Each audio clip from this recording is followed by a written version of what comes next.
लेकिन किसी कारणवश यहाँ पर और बीजेपी जिस तरीके से संगठन में अब चाहती है उसके कारण वो यहाँ पर सीएम नहीं बन पाए। लेकिन अब वो चाहते हैं कि उनका सपोर्ट बीजेपी, इसलिए बीजेपी उनकी तरफ ध्यान देती है क्योंकि उनके पास विधायकों का बहुत सारा दमखम है। और अगर यहाँ पर लोकसभा चुनाव यहाँ पर बीजेपी को मध्य प्रदेश में 29 की 29 सीटें निकालनी है तो जितना शिवराज सिंह चौहान जरूरी हैं उतना ही जो है जरूरी ज्योतिरादित्य सिंधिया यहाँ पर बीजेपी के लिए होंगे।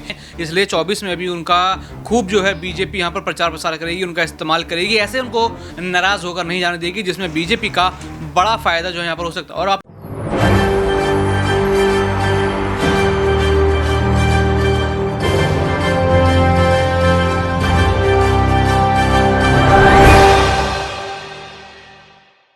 नमस्कार, मैं नाज़मीन खान और आप देख रहे हैं SPN9 न्यूज़।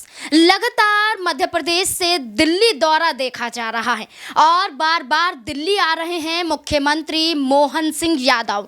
क्या किसी और इशारा किया जा रहा है? क्या अब जल्द मंत्रिमंडल का विस्तार होता हुआ नजर आएगा? क्या वाकई यहाँ पर मोहन सिंह यादव जो मुलाकात कर रहे हैं, इन मुलाकातों में जिन विधायकों को जगह देनी है उन विधायकों को जगह मिलेगी या फिर से नाराज किया जाएगा?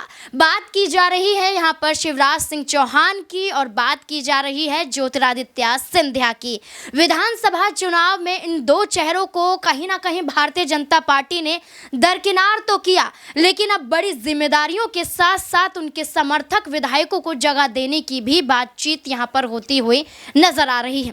और ऐसे ही यहाँ पर मोहन सिंह यादव इससे पहले 2 बार दिल्ली आ चुके हैं और आज एक बार फिर से दिल्ली पहुंच रहे हैं मोहन सिंह यादव और मुलाकात करेंगे राष्ट्रीय अध्यक्ष जेपी नड्डा से, क्योंकि दिल्ली तो आ रहे थे। गृह मंत्री अमित शाह से भी मुलाकात हुई, देश के प्रधानमंत्री नरेंद्र मोदी से भी मुलाकात हुई, लेकिन ये कहा जा रहा था कि जेपी नड्डा से मुलाकात नहीं हो पाई थी। अब शीर्ष नेतृत्व की बात की जाए तो मुलाकातों का जो दौर चल रहा है, अब इसमें यह देखना होगा कि क्या नाराज नेताओं को मनाने की कवायद में मोहन सिंह यादव के जरिए कदम उठाया जा सकता है या फिर मोहन सिंह यादव के फैसले के बाद बगावती सुर पनपते हुए नजर आएंगे।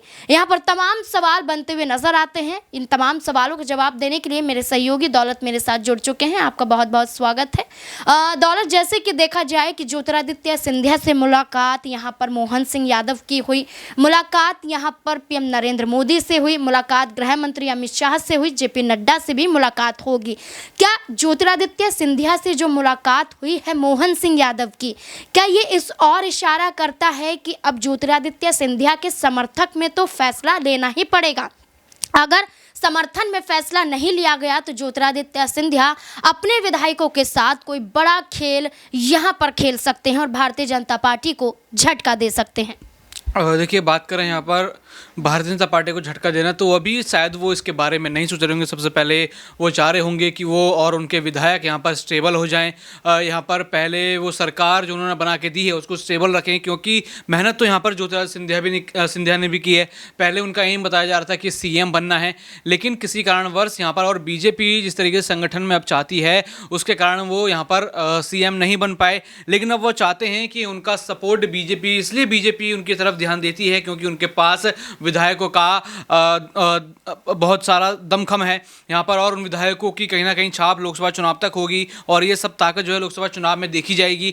और अगर यहाँ पर लोकसभा चुनाव यहाँ पर बीजेपी को मध्य प्रदेश में 29 की 29 सीटें निकालनी है तो जितना शिवराज सिंह चौहान जरूरी हैं उतना ही जो है जरूरी ज्योतिरादित्य सिंधिया यहाँ पर बीजेपी के लिए होंगे। इसलिए लगातार वो एक कोशिश कर रहे हैं कि वो पहले तो संगठन में बने रहें और संगठन में अपने साथी विधायकों को बनाकर रखें, मंत्रिमंडल में उनको जगह दिलाएं ताकि वो ना भाग जाएं। और अगर वो चले भी गए, जैसे चुनाव से पहले कई सारे विधायक वापस यूटर्न मार के कांग्रेस में चले जाते हैं तो उससे काफ़ी नुकसान देखने को मिला। यानी अभी और सीटें जो हैं बीजेपी के हाथ में होती, बीजेपी अभी और वहाँ पर जो है हमें काम करती हुई नज़र आती, यानी और बहुमत के साथ होती। लेकिन यहाँ पर कई सारे विधायक या उनके साथी समर्थक कांग्रेस में वापसी कर चुके थे, इसी वजह से कहीं ना कहीं उनका जो पलड़ा है वो कमज़ोर हुआ। लेकिन अब वो उसको दोबारा बरकरार करने की कोशिश कर रहे हैं, जहाँ पर मोहन यादव से उनकी मुलाकात होती है। और अब मोहन यादव दिल्ली पहुँचे हैं तो कहीं ना कहीं सिंधिया के विधायकों का नाम लेकर पहुँचे होंगे।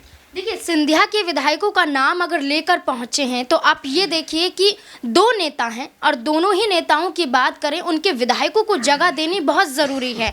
लेकिन यहाँ पर 20 मंत्रियों को रखा जाएगा और 20 मंत्रियों की बात करें तो सभी नेताओं के विधायकों को लाना बहुत ज़रूरी है। लेकिन ये कहा जा रहा है कि ज्योतिरादित्य सिंधिया से मुलाकात के बाद उनके विधायकों को जगह दी जाएगी। तो क्या ऐसे में माना जाए कि शिवराज सिंह चौहान को फिर से भारतीय जनता पार्टी नाराज करेगी? क्या शिवराज सिंह चौहान के विधायकों को जगह नहीं मिलेगी? जितनी भागीदारी ज्योतिरादित्य सिंधिया की है उससे कई गुना ज्यादा तो शिवराज सिंह चौहान की है। लेकिन क्या माना जाए कि ज्योतिरादित्य सिंधिया के आगे शिवराज सिंह चौहान कहीं भी नजर नहीं आते हैं?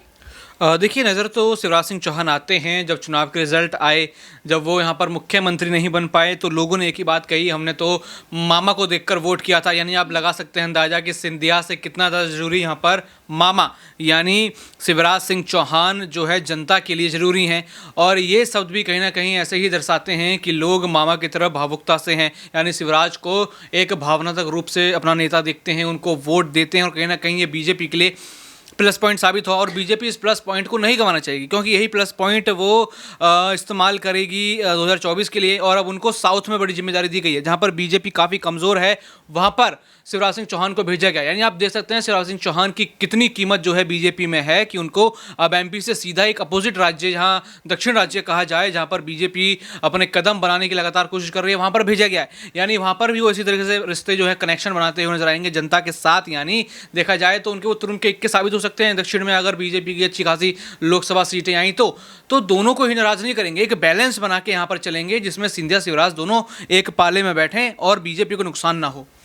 यहाँ पर विधायकों की ही चर्चा बार बार की जा रही है, तो ऐसे में मध्य प्रदेश में 24 दिसंबर की तारीख बोली गई है कि उसके बाद यहाँ पर मंत्रिमंडल का विस्तार होगा।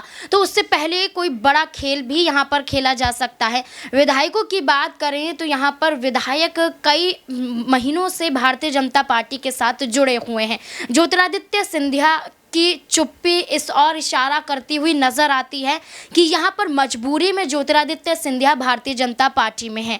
जैसे कि आपने कहा कि बैलेंस बनाकर रखेंगे, शिवराज सिंह चौहान और ज्योतिरादित्य सिंधिया को लेकर साथ चलेंगे।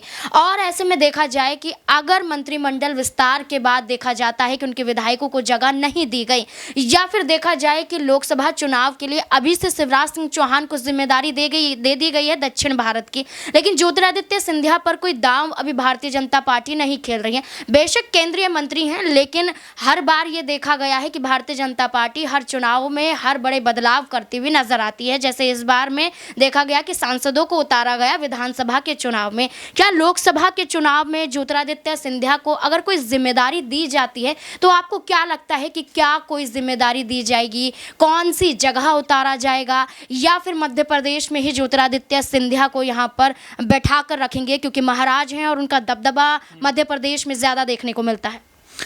देखें तो लोकसभा में पूरा इस्तेमाल यहाँ पर बीजेपी उनका करना चाहेगी। विधानसभा में तो उनकी ताकत देख चुके हैं और अब लोकसभा में देखना चाहेंगे, और उनको उनकी ही कोई शिवपुरी या फिर ग्वालियर सीट से बीजेपी यहाँ खड़ा कर सकती है, ताकि देखिए उन्हें तो संभावना है कि 2024 के चुनाव के लिए स्टार प्रचारक बनाया जाएगा। वो मध्य प्रदेश ही नहीं और भी कई राज्यों में जाएंगे, वहाँ से वोट बटोर के लाएंगे।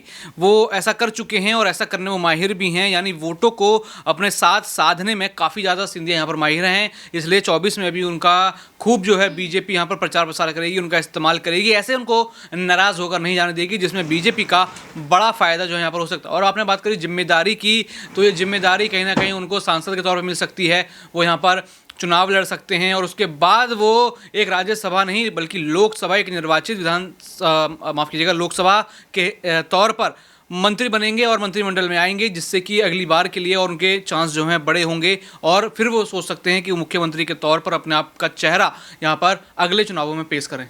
जी बिल्कुल, अब देखना होगा कि क्या कुछ निर्णय लिया जाता है। क्या वाकई शिवराज सिंह चौहान और ज्योतिरादित्य सिंधिया दोनों को मनाने की कवायद में भारतीय जनता पार्टी दिल्ली बुलाती रहेगी? जेपी नड्डा, गृह मंत्री अमित शाह और देश के प्रधानमंत्री से मुलाकात होती रहेंगी? क्या मंत्रिमंडल विस्तार की बात जो की जा रही है, ज्योतिरादित्य सिंधिया के विधायकों को जगह दी जाएगी? इन तमाम मुद्दों को लेकर आपकी क्या राय बनती है, कमेंट बॉक्स में ज़रूर बताएं। देखते रहे SPN9 न्यूज़। धन्यवाद।